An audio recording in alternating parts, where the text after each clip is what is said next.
दोस्तों, ये बात तो आप सभी जानते हो। आपने इस बात को कई बार सुना भी होगा कि अकेले रहो, मस्त रहो। पर इस लाइन का मतलब क्या आपको अब तक समझ में आया है? क्या आप इसके बारे में जानते हैं?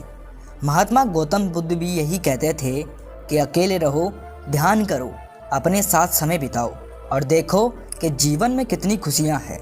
बुद्ध कहते हैं कि हमें हमेशा हौसपूर्वक जीवन जीना चाहिए। अपने जीवन के प्रति जागृत रहो, अपने ज्ञान को संभालो, विवेक से काम लो।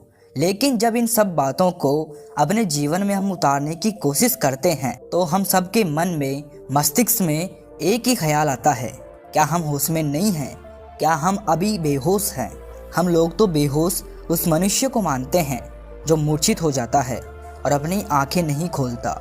उसी को हम कहते हैं कि ये होश में नहीं है। लेकिन गौतम बुद्ध हमें हमेशा कहते रहते हैं कि होश में रहो, जागृत रहो। क्या हम हमेशा सोते ही रहते हैं? हम तो केवल रात्रि को ही सोते हैं, दिन में तो जागते ही रहते हैं। फिर बुद्ध ऐसा क्यों कहते हैं? हमें समझ ही नहीं आता है कि बुद्ध हमें क्या कहना चाहते हैं। गौतम बुद्ध कहते हैं कि अपने ज्ञान का प्रयोग करो। क्या हमें अपनी बुद्धि का प्रयोग करना नहीं आता? क्या हम किसी चीज़ के बारे में नहीं जानते? क्या हमें किसी से बात करना नहीं आता? क्या हमें कुछ भी नहीं आता? तो फिर हम कैसे चल रहे हैं, खा कैसे रहे हैं, किसी से बात कैसे कर रहे हैं? क्या हम ये सब बिना जाने ही कर रहे हैं, बिना बोध के ही कर रहे हैं? अगर हम अपनी बात करें तो हम ही नहीं, सभी व्यक्ति को सब कुछ पता है। क्या कोई ऐसा व्यक्ति है इस दुनिया में जो ये कह दे कि उसे कुछ भी नहीं पता है या फिर वो कम जानता है? सब मनुष्य एक दूसरे से ज़्यादा ही जानते हैं। फिर गौतम बुद्ध हमें क्या बताना चाहते हैं? आखिर वो क्या देख रहे हैं? गौतम बुद्ध तो अंतर्यामी है, उन्हें सब पता है। वो सच्चाई को देख सकते हैं। वो जो देख रहे हैं उन्हें सब साफ साफ नज़र आ रहा है। वो हम सबको देख सकते हैं। वो देख सकते हैं कि कोई भी मनुष्य ना तो होश में है, ना ही जागृत है, और ना ही कोई मनुष्य अपने आप को जानता है। वो ऐसे ही जिंदा लाश की तरह जी रहे हैं। कहने को तो हम सभी मनुष्य हैं, सर्वश्रेष्ठ हैं, लेकिन जब हम अपने भीतर झांक कर देखते हैं तब हमें पता चलता है कि हम कितने श्रेष्ठ हैं और कितने नहीं। आज हम उसमें रहना, जागृत रहना, अपने आप को समझना, इन सब बातों के बारे में जानेंगे। बस आप इस कहानी को ध्यान से और पूरी सुनना और समझना। एक नगर के बाहर एक गुरु रहा करते थे। वो गुरु अपने आश्रम में अपने शिष्यों के साथ रहते थे। उन गुरु के बारे में ये कहा जाता था कि उनका शिष्य बनना आसान नहीं है। वो जो परीक्षा लेते हैं उन परीक्षाओं से डरकर ही शिष्य भाग जाते हैं। उन गुरु के कुछ ही शिष्य थे। फिर एक दिन एक युवराज उनके आश्रम में आया। वो लगभग 15-16 साल का था। वो ये ठान कर आया था कि अगर मुझे किसी गुरु का शिष्य बनना है तो मैं इन्हीं गुरु का शिष्य बनूंगा। वो गुरु के सामने आया और उनसे बोला कि गुरुदेव, मैंने सुना है कि आप इस धरती पर सबसे अच्छी तलवारबाजी सिखाते हैं। मैं भी आपसे तलवारबाजी सीखना चाहता हूँ और 1 वर्ष में ही मैं इस धरती का सबसे अच्छा तलवारबाज बनना चाहता हूँ, ताकि मैं किसी से भी युद्ध में ना हार सकूँ, सबको पराजित कर सकूँ। गुरु ने ध्यान से उस युवराज को देखा और कहा कि तुम तो मेरी पहली ही परीक्षा में फेल हो गए। मैं ऐसे ही किसी को अपना शिष्य नहीं बनाता जो समय बांध कर आता है। 1 वर्ष किसने देखा है? युवराज ने कहा, तो गुरुदेव आप ही मुझे बता दीजिए कि मुझे ये सीखने में कितना समय लगेगा। गुरु ने कहा कि 1 क्षण भी लग सकता है, 1 दिन भी लग सकता है, 1 महीना और 1 साल भी लग सकता है, या फिर तुम्हें पूरी जीवन ही सीखना पड़े। तुम सोच लो, अगर तुम मेरे शिष्य बन गए तो यहाँ से भाग नहीं पाओगे। युवराज ने गुरु की शर्त को स्वीकार कर लिया और उन गुरु का शिष्य बन गया। अगले दिन युवराज सुबह सुबह ही अभ्यास करने के लिए एक लकड़ी की तलवार लेकर गुरु के पास आया और गुरु से कहने लगा, बताइए गुरुदेव, मुझे क्या करना है? आज से ही अभ्यास शुरू कर देते हैं। गुरु ने कहा कि तुम्हें पूरे आश्रम की सफाई करनी है। गुरु की बात सुनकर शिष्य चौंक गया और गुरु से बोलने लगा कि गुरुदेव, मैं तो तलवारबाजी सीखने आया था, साफ सफाई करने नहीं।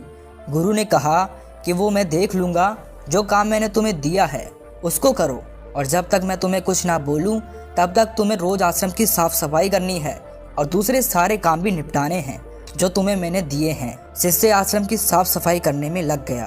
उसे ऐसे लग रहा था कि गुरु उसकी परीक्षा ले रहे हैं। शायद आश्रम की साफ सफाई और बाकी काम करने की परीक्षा वो ले रहे हैं। फिर वो युवराज बारीकी से पूरे आश्रम की साफ सफाई करने में लग गया। एक दिन गुजरा, एक हफ्ता गुजरा, एक महीना गुजरा, पर गुरु ने उसे एक भी दिन तलवारबाजी नहीं सिखाई, उसे एक बार भी अभ्यास के लिए नहीं बुलाया। वो युवराज परेशान होने लग गया।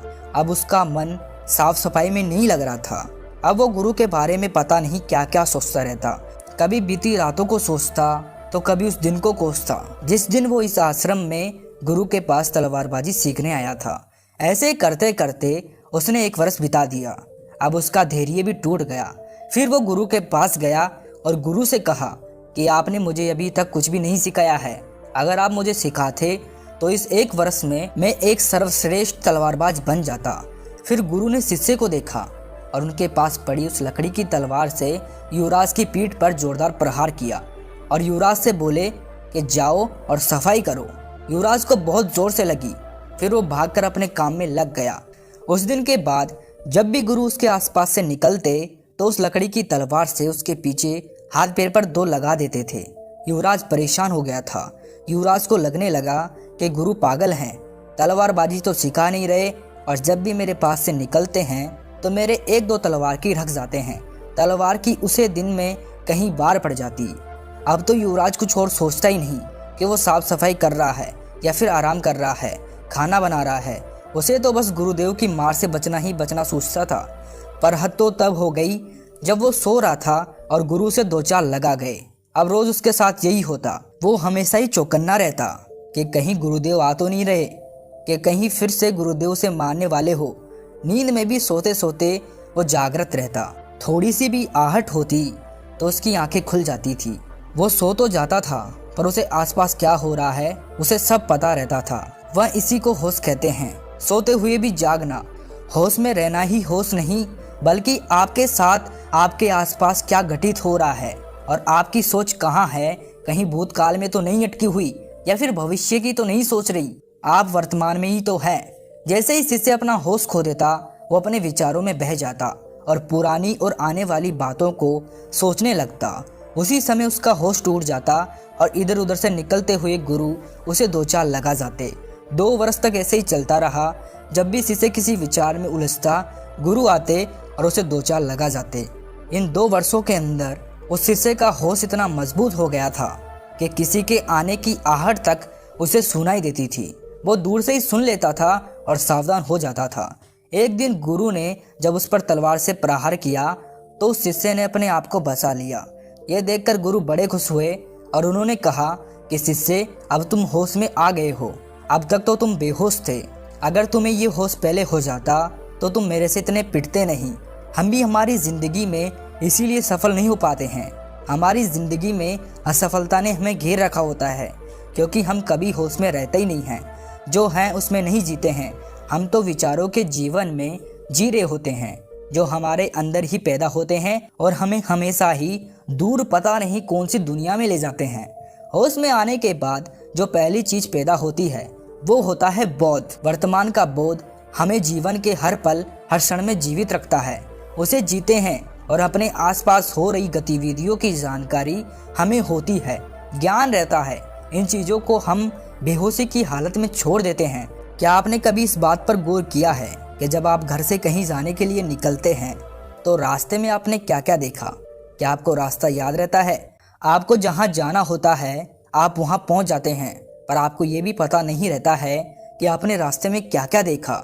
आपको रास्ता भी याद नहीं रहता है। हम रास्ते के प्रति जागृत रह ही नहीं पाते हैं, बस चलते जाते हैं और मंजिल पर पहुंच जाते हैं। इसी को बेहोशी कहते हैं। उस रास्ते पर बहुत सुंदर बगीचा होता है, तालाब होता है जिसमें सुंदर सुंदर कमल के पौधे होते हैं। पर जब आपसे कोई पूछता है या कहता है कि उस रास्ते पर तो बहुत सुंदर बगीचा है, तालाब है, तो आप कहते हैं कि कहाँ, मैंने तो देखा ही नहीं। क्योंकि आप उसे तब देख पाते जब आप होश में रहते, रास्ते के प्रति जागृत रहते, तभी तो आपको वो सब चीज़ें नजर आती। पर तुम तो बेहोशी में चलते गए। अपने विचारों की उलझनों ने तुम्हें उलझा के रखा था। इसी प्रकार आपका जीवन है, ये कैसे निकल जाता है आपको पता ही नहीं चलता। अब वो शिष्य इतना होश में था कि गुरुदेव अब उस शिष्य पर एक भी प्रहार नहीं कर पा रहे थे। वो शिष्य जहाँ भी होता वहीं रहता। विचारों के साथ उसका कोई भी संबंध नहीं था। वो चौकन्ना था, वो हर पल में चौकन्ना था, क्योंकि अब उसे कोई भरोसा नहीं था कि गुरु कब किधर से किस वक्त उस पर हमला कर दे। रात को जब वो सोया हुआ था तभी गुरु उसके कमरे में आए और गुरु ने उस शिष्य पर तलवार से हमला कर दिया। शिष्य तुरंत ही बिस्तर से नीचे हो गया और उसने अपने आप को तलवार से बचा लिया। ये देखकर गुरु बहुत खुश हुए और जाकर अपनी कुटी में सो गए। शिष्य ने सोचा कि गुरुदेव ने मुझ में ही होश, बोध और जागृति जगाने में लगे हुए हैं। क्या वो स्वयं जागृत हैं? क्या उनमें भी होश है? शिष्य ने अपनी तलवार उठाई और गुरु पर प्रहार करने के लिए गुरु की कुटी के भीतर चला गया। उसने देखा कि गुरुदेव गहरी नींद में सोए हुए थे। वो चुपचाप आवाज किए बिना गुरु की तरफ पहुंचा और उसने अपनी लकड़ी की तलवार को ऊपर उठाया और गुरु के ऊपर प्रहार करने ही वाला था कि तभी गुरु ने सोते हुए कहा, पागल, जा तेरी शिक्षा पूरी हुई।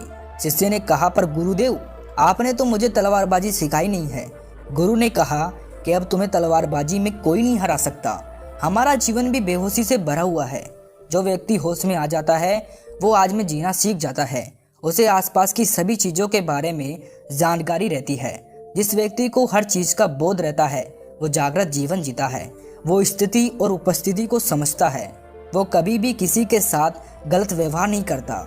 वो कभी भी गलत निर्णय नहीं लेता है या वो गलत कार्य नहीं करता है, क्योंकि ये सब तो जैसे गलत निर्णय, व्यवहार तो बेहोशी की हालत में ही होता है। होश वाला कभी ये नहीं करता है। जिस दिन आपने अपनी बेहोशी को जान लिया तो आप अपने होश के बारे में अपने आप ही जान जाओगे। हमारे पूरे दिन में 24 घंटे होते हैं, पर आप सब में से इन 24 घंटों में से 24 के 24 घंटों को जागृत कौन रहता है? क्या कोई है जो 24 घंटे जागृत रहता है? 24 तो क्या 2 घंटे भी कोई जागृत नहीं रहता है। सब बेहोशी में दिन निकाल देते हैं। जो थोड़े बहुत जागृत रहते हैं वो भी सिर्फ 1 घंटा ही होश में रहते हैं। वो भी पूरा दिन बेहोशी में ही निकालते हैं। ख्याली पुलाव बनाते रहते हैं, भविष्य और भूतकाल के बारे में सोचते रहते हैं, जबकि हमें अपने वर्तमान पर ध्यान देना चाहिए। उसके बारे में सोचना चाहिए कि हमारे वर्तमान में क्या चल रहा है। जो भी मनुष्य अपने आज के प्रति जागृत है वो हमेशा सुखी रहता है। हमें तो पता ही नहीं रहता है कि हमें आखिर चाहिए क्या। कभी तो हम पद के पीछे भागते हैं, कभी प्रतिष्ठा के पीछे भागते हैं, लेकिन हम इन सब चीजों को क्यों पाना चाहते हैं? सुख या सुविधा या कुछ नहीं। कई बार हम देखते हैं कि एक राजा जिसके पास सब कुछ है, सभी प्रकार की सुख सुविधा है, पर फिर भी वो खुश नहीं है। क्यों? आखिर किस चीज़ की कमी है उसे? वो खुश क्यों नहीं है? वहीं दूसरी तरफ एक फकीर है जिसके पास कुछ भी नहीं है, ना धन है, ना दौलत है, ना किसी प्रकार का कोई महल है, पर फिर भी वो बहुत खुश रहता है। आखिर ऐसा क्यों है? अगर पद प्रतिष्ठा पाने से खुशी मिलती तो राजा बहुत खुश होता, पर राजा खुश क्यों नहीं है? क्योंकि ये जो हमारा मन है ना, ये कभी किसी एक वस्तु पर रुकता ही नहीं है। उसके पास जो है वो उसे छोड़कर सभी तरफ भागता रहता है, और जो हमारे पास है ही नहीं उसमें खुशी कैसे मिलेगी? और जिससे हमें खुशी मिल सकती है, जो हमारे पास है, उसे मन देखना ही नहीं चाहता। और ऐसे ही भागते दौड़ते रहने की वजह से हमारा मन बीमार रहता है। अगर हमारे मन में आवश्यकता से अधिक वजन होगा तो वो बीमार हो जाएगा। फिर हमें खुशी कैसे प्राप्त होगी? हमारे मन में इतने फालतू के विचार चलते रहते हैं जिनका कोई अंत ही नहीं होता है, और फिर इन विचारों के चलते चलते हमारा मन बीमार हो जाता है। हमें खुशी अनुभव होती ही नहीं है। इसीलिए हमें अपने विचारों पर काबू रखना चाहिए। हमें उसी से खुशी मिल सकती है जो हमारे पास है। खुशियाँ हमारे पास ही होती है, बस हमें उन्हें समझना होता है। हमें हमारे मन को समझना है। हमें वर्तमान में रहकर जीना है, भूतकाल और भविष्य के चक्कर में नहीं पड़ना है। अगर इनके चक्कर में पड़ गए तो आप हमेशा ही चक्कर काटते रहोगे। आपको कभी भी खुशी प्राप्त नहीं होगी। इसीलिए जितना आपके पास है उसमें ही खुश रहना सीखो। अकेले रहो और खुश रहो।